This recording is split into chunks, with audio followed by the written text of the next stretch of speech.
안녕하세요. 오늘도 사연 들으러 와주신 여러분 반갑습니다. 남편 몰래 20년 가까이 짊어져온 시댁의 빚, 그리고 아버지가 돌아가시고 나서야 알게 된 진실. 이 이야기 끝까지 들으시면 마음이 참 복잡해지실 거예요. 시작하기 전에 구독과 좋아요 눌러주시고 지금 어디에서 듣고 계신지 댓글로 남겨주세요. 그럼 바로 본론 시작하겠습니다. 저는 지방에서 두 아이를 키우고 있는 34살 정아영입니다. 저는 외동딸로 자랐고 아빠는 작은 카센터를 운영하셨습니다. 엄마는 동네에서 미용실을 하셨고요. 넉넉하진 않았지만 셋이 오순도순 사는 게 참 행복한 집이었습니다. 학교 끝나고 미용실에 들르면 손님들 머리를 만지던 엄마와 그 옆 가게에서 매캐한 기름 냄새 속에 공구를 돌리시던 아빠.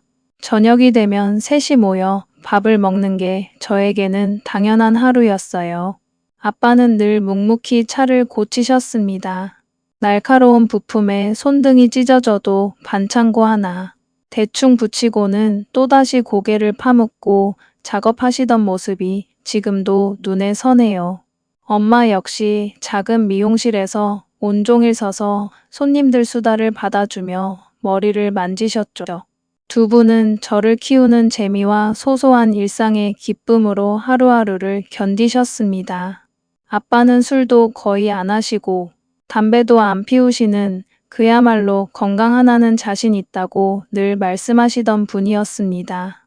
그런 아빠가 정비소 일하며 만나는 사람들과 어쩌다 한 잔씩 하시는 거 말고는 딱히 몸에 해로울 일이 없었는데 4년 전 건강검진에서 위암 판정을 받으셨어요. 어느 날부턴가 아빠는 진밥만 찾으시고 속이 더부룩하다며 소화제를 자주 드셨습니다. 그저 카센터 일에 치여 식사를 제때 못하셔서 그러려니 했는데 건강검진 결과를 통보받던 날 의사 선생님의 표정은 너무나 어두웠습니다. 위암 3기 말, 이미 주변 장기로 전이가 시작되고 있다는 진단이었죠. 암이라는 말을 듣고 정신이 아득해진 저와 다르게 엄마는 그날도 담담하게 말씀하셨습니다. 하영아, 아빠 원래 강단 있는 사람이야. 이겨낼 거야. 그러니까 너는 아빠 앞에서 티 내지 말고 웃으면서 병원 다녀. 엄마, 그래도 이건 너무 억울하잖아. 아빠가 뭘 그렇게 잘못했다고. 억울해도 지금은 아빠 마음 편하게 해주는 게 먼저야. 얼른 출근해. 병원은 엄마가 알아서 챙길게. 그때 저는 처자일을 임신한 지 얼마 안 된 상태라 회사를 계속 다니고 있었고 자연스럽게 간병은 대부분 엄마 몫이 되었습니다. 엄마는 미용실을 정리하다시피 하고 아빠 병간호에 매달렸어요. 미용실 문을 닫아두는 날이 늘어나면서 단골 손님 발길도 끊겼지만 엄마에게는 아빠를 살리는 것 외에 다른 어떤 것도 중요하지 않았습니다. 엄마는 몸에 좋다는 음식은 다 구해다 해먹이고 황달로 얼굴이 누렇게 뜬 아빠가 풀 죽어 있으면 특유의 넉살로 분위기를 띄우기도 하셨습니다. 새벽같이 일어나 삼지구엽초나 겨우살이를 끓여 약수를 만들고 항암 치료로 입맛을 잃은 아빠를 위해 죽 한 그릇도 5번씩 종류를 바꿔가며 쑤어 나르셨어요. 남편과 함께 병문안을 갔던 날이 기억나요. 아빠는 사위 앞에서 아픈 모습 보이기 싫다며 이불을 뒤집어 쓰고 계셨는데 엄마가 그 이불을 확 걷어버리면서 이렇게 말씀하셨죠. 여보, 사위가 왔는데 얼굴도 안 보여주려고 그래? 이런 거 애들 걱정만 시켜. 아이 참 갑자기 1억이야. 아빠 얼굴 봐봐. 노란 게 완전 잘 익은 참외 같다. 애들 올 때마다 과일 안 사와도 되겠어. 그렇게 몇 번 웃음으로 넘기다 보니 아빠도 점점 저희 부부 앞에서 편하게 아픈 모습을 보여주셨습니다. 처자이를 낳고 둘째를 낳을 때까지 아빠의 투병은 3년 가까이 이어졌고 엄마도 시간이 갈수록 지쳐가는 게 눈에 보였어요. 항암 치료가 거듭될수록 아빠의 체중은 20kg 넘게 빠졌고 매끄럽던 피부는 주름과 반점으로 뒤덮였습니다. 독한 약 기운 때문에 밤마다 오한을 느끼며 떨던 아빠를 안고 엄마는 밤새 몸을 들이대며 체온을 나누어 주셨어요. 저 역시 엄마가 되고 나니 제가 저 자리에 있었다면 엄마만큼 해낼 수 있었을지 자신이 없더라고요. 그게 사랑이라고 그때는 그렇게만 생각했습니다. 여기서 잠깐 저희 남편 이야기를 좀 해야 할 것 같습니다. 남편은 처가에 자주 드나들면서도 늘 조심스러워 했어요. 사위라는 위치가 서먹할 수도 있었지만 남편은 휴일마다 아빠를 찾아가 등을 밀어드리거나 차에 모시고 시외로 바람을 쐬어드리곤 했다. 하루는 병원에서 돌아오는 길에 남편이 운전대를 잡은 채 저에게 이런 말을 하더라고요. 하영아, 장인어른 저렇게 되신 거 혹시 스트레스 때문 아닐까? 어머님도 힘드시겠지만 장인어른도 뭔가 말 못할 걱정이 있으신 것 같아 보여서 당신도 그렇게 느꼈어? 나도 요즘 아빠 표정이 이상하다 싶었는데 장모님 앞에서는 티 안 내시는데 나랑 단둘이 있을 때 몇 번 한숨을 쉬시더라고. 내가 약값이나 치료비 보태드린다고 하면 손사래를 치시면서 내가 사위한테까지 짐을 지우면 죽어서 조상님들을 어떻게 보냐고 하셨어. 단순히 병 때문만은 아닌 뭔가 깊은 마음의 짐이 있으신 것 같았어. 그때는 그저 투병에 대한 두려움과 자식들에게 미안한 마음 때문이겠거니 하고 넘겼는데 나중에 돌아보니 남편이 먼저 그 낌새를 알아챘던 셈이었습니다. 그렇게 긴 투병 끝에 아빠는 결국 저희 곁을 떠나셨습니다. 돌아가시기 직전 며칠 동안은 의식마저 아득해지셨지만 간간히 눈을 뜨실 때마다 저와 엄마의 손을 꼭 잡고 입모양으로 미안하다는 말씀을 되풀이하셨어요. 마지막 가시는 길, 저희 가족은 울지 않고 웃으며 보내드리기로 약속했었습니다. 아빠가 마지막으로 보시는 모습이 눈물 범벅인 얼굴이 아니길 바랐으니까요. 손을 꼭 잡고 아빠 딸로 태어나게 해줘서 고마워라고 말씀드렸는데 정작 숨을 거두시는 순간엔 그 다짐이 다 무너지고 말았습니다. 차갑게 식어가는 아빠의 손을 놓지 못해 얼마나 울는지 모릅니다. 장례를 치르고 두어 달쯤 지났을 때였어요. 혼자 지내실 엄마가 걱정돼서 주말마다 친정에 들르고 있었는데 그날따라 엄마 표정이 유독 진지했습니다. 집안 전체에 아빠의 빈자리가 너무 커서 헛헛함이 가득했던 때였죠. 남편에게 아이들을 잠깐 맡기고 안방으로 따라 들어갔더니 엄마가 장롱 깊숙한 곳에서 통장 몇 개와 서류 봉투를 꺼내며 예상치 못한 이야기를 꺼내셨습니다. 하영아, 엄마 이 집 정리하고 좀 작은 데로 옮기려고. 아빠 유품도 이제 슬슬 정리해야 할 것 같아. 벌써? 아빠 가신 지 얼마 안 됐는데 아직 마음의 준비도 안 됐잖아. 언제까지 붙잡고 있을 수는 없잖아. 그리고 사실 너한테 할 말이 있어. 엄마는 한참을 망설이다가 손가락을 떨며 아빠가 살아계실 때 몰랐던 이야기를 꺼내셨습니다. 알고 보니 몇 년 전부터 아빠 명의로 나가고 있는 대출이 하나 있었는데 그게 저희 집 생활비나 병원비가 아니라 큰아버지 사업 자금으로 쓰인 거였다는 겁니다. 큰아버지가 예전에 사업하다 부도난 거 알지? 그때 아빠가 보증을 서줬었어. 근데 그게 아직도 안 끝났더라고. 아빠 돌아가시고 나서 은행에서 연체 통지서가 날아왔는데 나도 그때 처음 알았어. 엄마, 그게 무슨 소리야. 큰아버지 사업 접은 지 10년도 더 됐잖아. 그 빚을 왜 아직도 아빠가 감당하고 있어? 그러니까 그 뒤로 큰아버지가 자기 이름으로는 대출이 안 나온다고 아빠 명의로 신용대출을 새로 받아서 돌려막기를 하고 계셨나 봐. 아빠가 우리한테는 한마디도 안 하고 그 이자랑 원금을 혼자 갚아오고 계셨던 거야. 저는 그 말을 듣고 머리가 하얘졌습니다. 아빠가 평생 카센터에서 피땀 흘려 번 돈이 어디로 새어나갔던 건지, 왜 그렇게 허덕이며 사셨는지 한순간에 이해가 가면서 전율이 흘렀어요. 아빠가 평생 그런 부담을 혼자 짊어지고 계셨다는 게 믿기지 않았습니다. 게다가 병원비 마련한다고 엄마가 미용실 접고 여기저기서 돈을 끌어다 쓰는 동안 정작 큰 집 쪽으로는 아무 말도 못하고 계셨다니 화가 나면서도 서글펐습니다. 그럼 지금이라도 큰아버지한테 말씀드려야 하는 거 아니야? 이건 우리가 계속 갚을 문제가 아니잖아. 당장 큰 집 찾아가서 원금이랑 이자 다 가져가라고 해야지. 내가 몇 번 이야기했지. 아빠 상 치르고 나서 큰아버지 찾아가서 통지서 보여드렸어. 근데 그때마다 큰아버지가 태식이가 알아서 하기로 하고 빌려준 돈이다. 형제끼리 무슨 서류냐. 이제 와서 죽은 동생 핑계 대며 딴소리냐 하시더라고. 아빠가 알아서 하기로 했다니 그게 말이 돼? 아빠는 이미 돌아가셨는데 우리 보고 계속 갚으라는 거야? 어떻게 사람이 그래?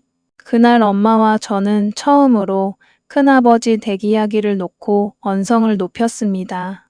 그러다 엄마는 가슴을 치시더니 그동안 한 번도 꺼내지 않으셨던 옛날 시집살이 이야기까지 하나씩 풀어놓으셨어요. 사실 엄마가 너희 아빠랑 결혼하고 얼마 안 됐을 때부터 큰 집 눈치를 많이 봤어.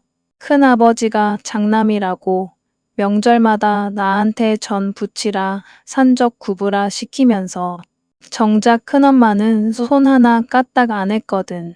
큰엄마는 친정 부자라고 동네 사람들 앞에서 재고 다니고 나는 시골 미용사라고 대놓고 무시했었어.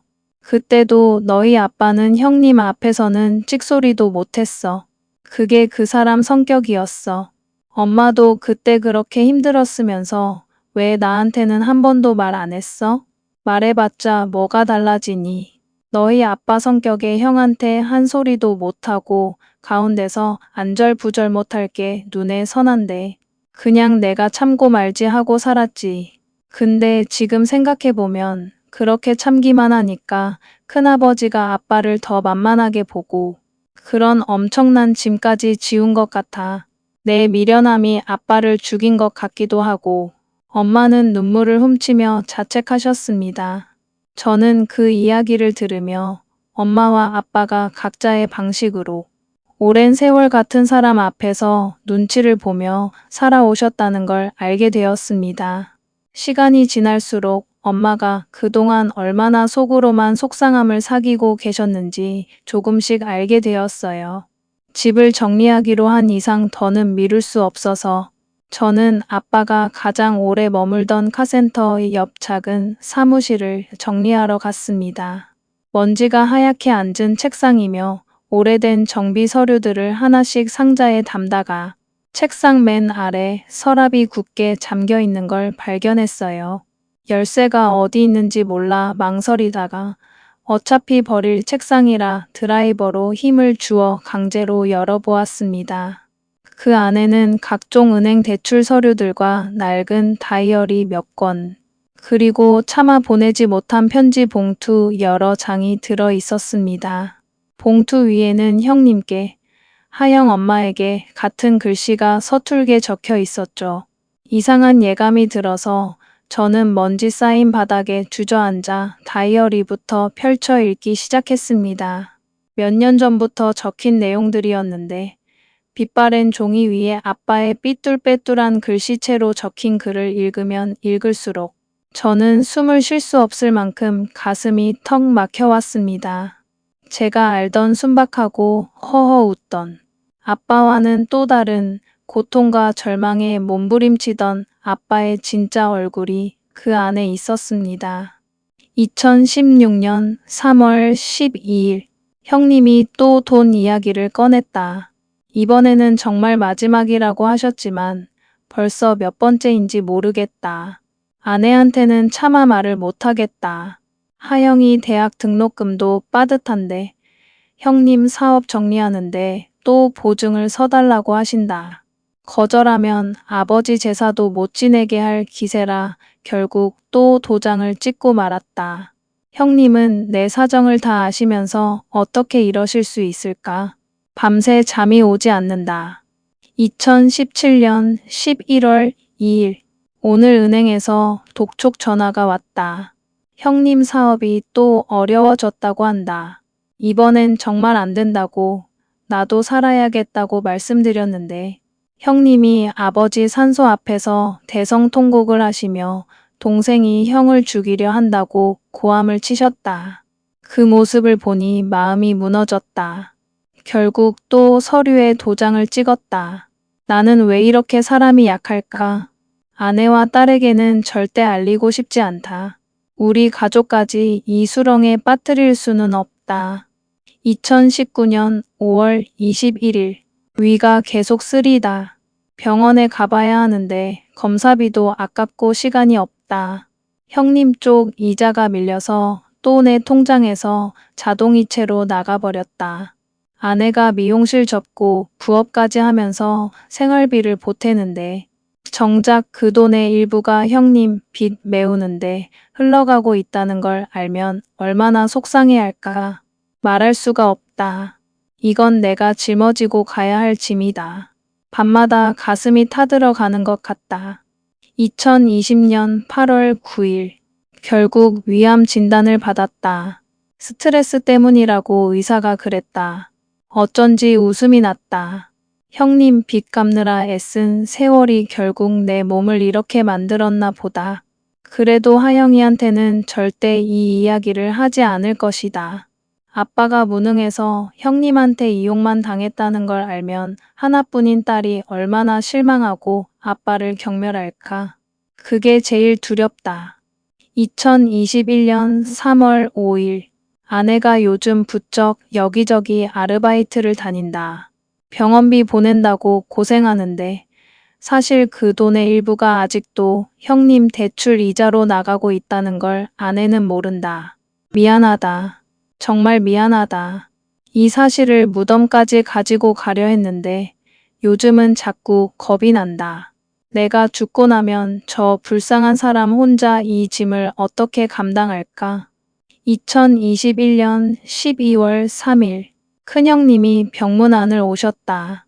형수님이랑 같이 오셔서는 위로하는 척 하시더니 아내가 자리를 비운 사이에 결국 또 돈 이야기를 꺼내셨다.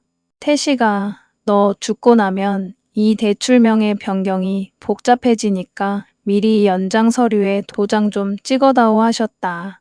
병상에 누워 산소호흡기를 끼고 있는 동생한테 그런 이야기를 하실 수 있는 건지 서운함을 넘어 피가 마르는 것 같았다. 하지만 아무 말도 못하고 또 서류에 손가락을 대고 말았다. 나는 죽는 순간까지도 형님한테 거절을 못하는 바보였다. 2022년 2월 14일 몸이 점점 힘들어진다. 오늘은 하영이가 손주들을 데리고 왔다. 아이들 웃는 얼굴을 보니 잠시나마 이 모든 걱정을 잊을 수 있었다. 나는 얼마나 더 버틸 수 있을까? 형님 빚은 아직도 절반 넘게 남았다. 이걸 다 갚지 못하고 떠나면 결국 아내와 딸이 그 짐을 이어받게 되는 건 아닐까 무섭다. 차라리 내가 태어나지 말았어야 했는데 일기는 그렇게 끝이 나 있었고 마지막 장에는 제 이름과 손주들의 이름 그리고 미안하다는 말이 빼곡히 적혀 있었습니다. 종이 위에는 아빠가 쓰시면서 흘린 눈물 자국이 하얗게 얼룩져 있었어요. 저는 그 자리에서 다이어리를 가슴에 끌어안고 목 놓아 울 수밖에 없었습니다.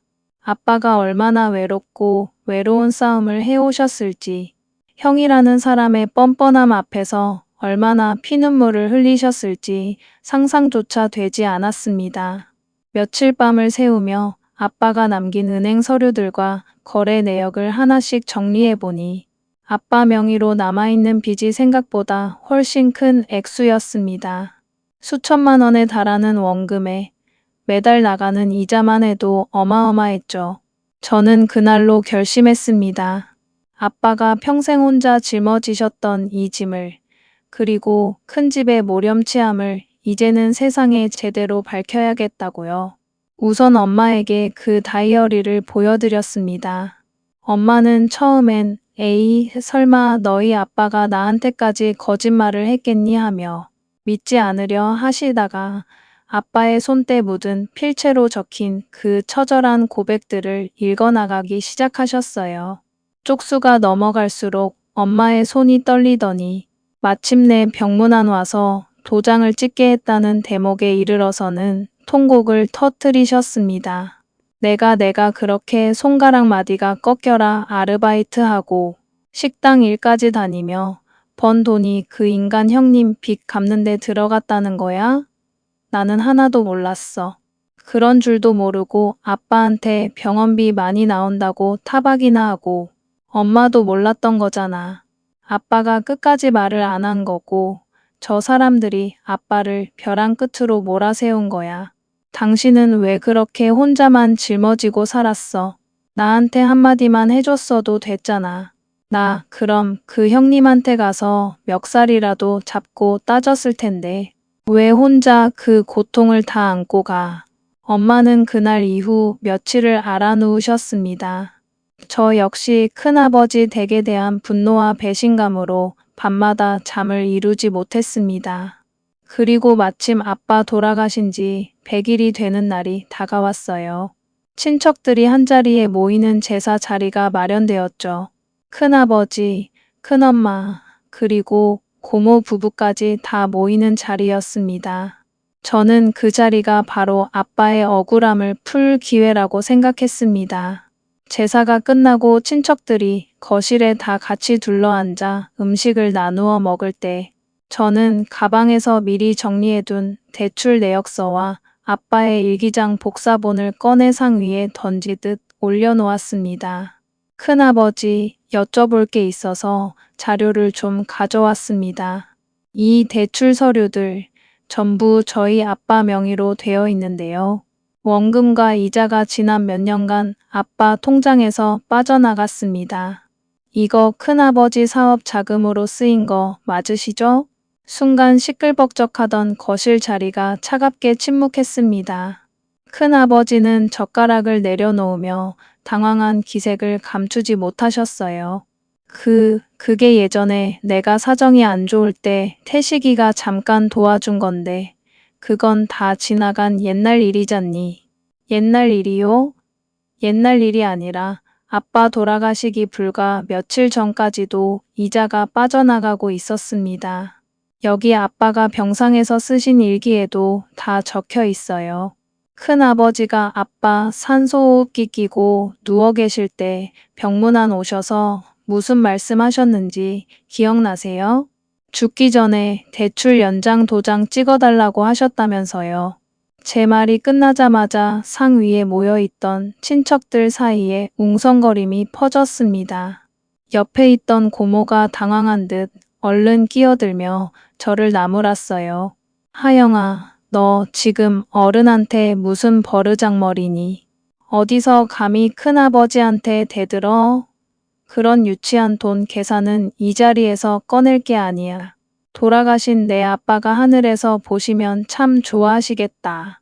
하지만 저는 물러서지 않았습니다. 눈을 똑바로 뜨고 고모와 큰아버지를 번갈아 보며 목소리를 높였습니다. 고모, 저희 아빠는 형님 실패한 거 10몇 년 동안 대신 갚다가 스트레스로 위암 걸려서 돌아가셨어요. 정작 큰아버지네는 그 돈으로 사촌 오빠 아파트 평수 늘려주고 사업 다시 일으켜서 지금 잘 살고 계시잖아요.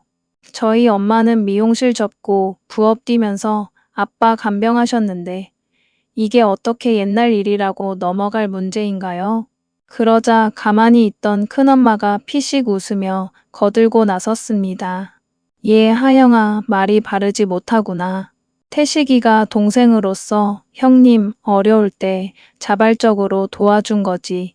우리가 강제로 빼앗았니? 그리고 형제간의 우애로 도와준 걸 가지고 이제 와서 죽은 사람 일기장까지 들먹이며 돈 내놓으라니. 참 배은망덕하구나. 너희 집이 그렇게 돈에 눈이 멀었니? 그 적반하장의 태도의 옆에 있던 저희 엄마가 결국 참지 못하고 일어서셨습니다. 형님, 말씀 다 하셨어요?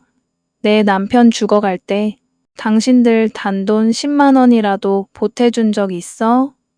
병원에 누워있는 동생한테 대출 연장. 서류 내밀었던 사람이 누구인데 감히 배은망덕을 논해요. 당신들이 사람이 맞아? 거실은 순식간에 고성과 고함으로 난장판이 되었습니다.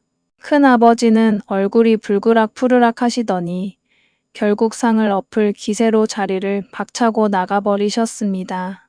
큰엄마와 고모도 뒤따라 나가면서 저와 엄마를 향해 매정하다는 둥, 죽은 아빠 얼굴에 먹칠하는 독한 가문이라는 둥, 온갖 입에 담지 못할 악담을 쏟아부었어요. 그런데 며칠 뒤 참으로 뻔뻔하게도 예상치 못한 일이 벌어졌습니다. 큰아버지 쪽에서 자숙은커녕 갑자기 변호사를 통해 저희 엄마 앞으로 내용 증명 한 통을 보내온 거예요. 그 내용은 정말 기가 막혔습니다. 해당 대출은 아빠가 형제간의 정으로 자발적으로 명의를 대여해 준 것이며 본인들은 채무를 변제할 법적 의무가 없으니 다시는 연락하지 말라는 적반하장의 주장이었습니다. 만약 계속해서 명예를 훼손할 경우 법적 대응을 하겠다는 협박까지 덧붙여져 있었죠. 엄마, 이거 봐봐. 큰아버지가 오히려 우리한테 책임 없다고 발뺌하려는 거야.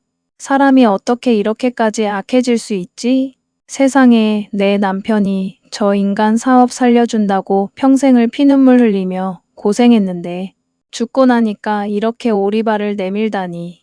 천벌을 받을 사람들이야. 엄마는 내용 증명을 쥐고 분통을 터뜨리셨습니다. 저는 더 이상 망설일 이유가 없다고 판단하고 곧바로 금융 전문 변호사를 찾아갔습니다. 다행히 아빠가 남긴 일기장에 당시 상황이 날짜별로 매우 상세히 기록되어 있었고 아빠 통장에서 큰아버지 계좌로 직접 송금된 내역, 그리고 금융기관의 이자 납입 영수증들이 고스란히 남아 있었습니다. 변호사는 아빠의 일기가 정황 증거로서 매우 강력한 효력을 발휘할 수 있으며 명의대여로 인한 부당이득 반환 청구 소송에서 승산이 충분하다고 진단해 주었습니다. 저희는 즉시 소송 절차에 착수했고 큰아버지 댁에 부동산의 가압류를 신청했습니다. 자신들의 재산에 가압류가 들어가자 당황한 큰아버지 쪽에서 사촌, 오빠를 통해 연락을 해오며 타협을 시도하더군요. 하지만 저는 단 한 걸음도 물러서지 않았습니다. 법정 다툼이 몇 달간 이어졌고 아빠의 일기장과 구체적인 금융거래, 내역 앞에서 큰아버지 측 변호사도 더 이상 할 말을 잃었습니다. 결국 판사의 강력한 조정 권고 끝에 큰아버지 쪽에서 아빠 명의에 남아있는 채무 전체를 승계하여 직접 정리하고 그동안 아빠가 대신 납부했던 이자 중 일부를 반환하겠다는 합의서에 최종 서명하게 되었습니다. 물론 그 과정에서 친척들과는 완전히 남남이 되었습니다. 명절에 친척들이 모이는 일은 이제 영영 없어졌고 문중 친척들 사이에서는 저희 부녀가 은혜도 모르고 큰아버지를 법으로 몰아세운 독특한 처사라는 소문이 돌기도 했다고 들었습니다. 하지만 저는 단 한순간도 후회하지 않습니다. 아빠가 평생 혼자 감당하시다가 몸까지 상해 세상을 떠나게 만든 그 불의한 무게를 저희마저 묵인하고 계속 짊어질 수는 없었으니까요. 그것이야말로 아빠의 한많은 삶을 비참하게 내버려 두는 일이었을 겁니다. 긴 싸움이 끝나고 시간이 지나면서 엄마도 조금씩 마음의 평정을 추스르셨습니다. 큰아버지 쪽과의 악연은 완전히 끊어졌지만 그 무거운 빚의 굴레에서 벗어난 엄마는 다시 작은 미용실 문을 열으셨어요. 돈을 많이 벌기 위해서가 아니라 동네 어르신들 머리도 만져드리고 차 한 잔 마시며 이야기 들어주는 소소한 재미로 산다고 하십니다. 엄마의 얼굴에서 오랫동안 사라졌던 웃음이 조금씩 돌아오는 것을 보며 비로소 마음이 놓였습니다. 남편도 모든 법적 절차가 끝날 날 밤 제 손을 꼭 잡으며 이렇게 말해 주었습니다. 하영아, 처음엔 내가 친척들과 소송까지 가길래 너무 세게 나가는 거 아닌가 걱정했거든. 근데 아빠 일기장 읽어보고 나니 내가 정말 잘한 것 같아. 장인어른이 생전에 참아내지 못했던 목소리를 내가 대신 내드린 거잖아. 장인어른도 하늘에서 10년 묵은 체증이 뚫렸다고 고마워하실 거야. 당신이 그때 병원에서 장인어른 표정 이상하다고 말해주지 않았으면 나도 그냥 슬퍼하기만 하고 넘어갔을지 몰라. 고모, 큰아버지 악담에 주저앉았을지도 모르고 고마워, 옆에서 지켜줘서. 저는 지금도 주말이면 종종 아빠가 잠들어 계신 아담한 추모공원에 갑니다. 아빠가 살아생전 좋아하시던 시원한 막걸리 한 병과 따뜻한 캔커피를 사 들고 가서 아빠 묘비 앞에 앉아 이런저런 이야기를 나누다 오곤 해요. 아빠, 그동안 혼자서 그 무거운 짐을 지고 얼마나 힘들고 외로우셨어요. 자식한테 짐이 될까봐 무능한 아빠로 보일까? 바 속으로만 눈물을 삼키셨던 걸 생각하면 아직도 가슴이 아려와요. 진작 말씀해 주셨으면 저희가 같이 고민하고 싸웠을 텐데 왜 그 고통을 혼자 다 안고 가셨어요? 그래도 이제는 걱정 마세요. 아빠가 평생 억울하게 지고 있던 그 무거운 짐 제가 다 정리해 드렸어요. 큰 집 사람들도 자신들이 지은 죄만큼 다 돌려받았고 엄마도 다시 웃음을 되찾으셨어요. 하늘에서는 더 이상 형님 눈치 보지 마시고 돈 걱정, 빚 걱정 다 내려놓고 편히 쉬세요. 아빠 많이 보고 싶어요. 그리고 정말 사랑해요. 이번 일을 겪으며 저는 참 많은 것을 깨달았습니다. 가족이나 혈육이라는 이름 뒤에 숨어 누군가의 희생을 당연하게 여기는 배은망덕한 태도는 결코 용납되어서는 안 된다는 사실이에요. 아무리 착하고 선한 마음이라도 옳지 못한 부당함 앞에서는 자신을 지키는 단호함이 필요하다는 것도 배웠습니다. 착하다는 이유로 남의 짐을 무조건 짊어지는 것은 미덕이 아니라 소중한 자기 자신과 진짜 지켜야 할 가족을 괴롭힐 수도 있으니까요. 혹시 여러분 주변에도 피를 나누었다는 이유로 혹은 어른이라는 이유로 말 못할 억울한 짐을 혼자 짊어지고 계신 분이 있나요? 용기를 내어 그 부당함에 선을 긋는 것이 나 자신과 소중한 사람을 지키는 시작입니다. 오늘 제 이야기 들어주셔서 감사드립니다. 여러분의 가정에는 늘 평안과 따뜻함만 가득하시길 진심으로 바랍니다.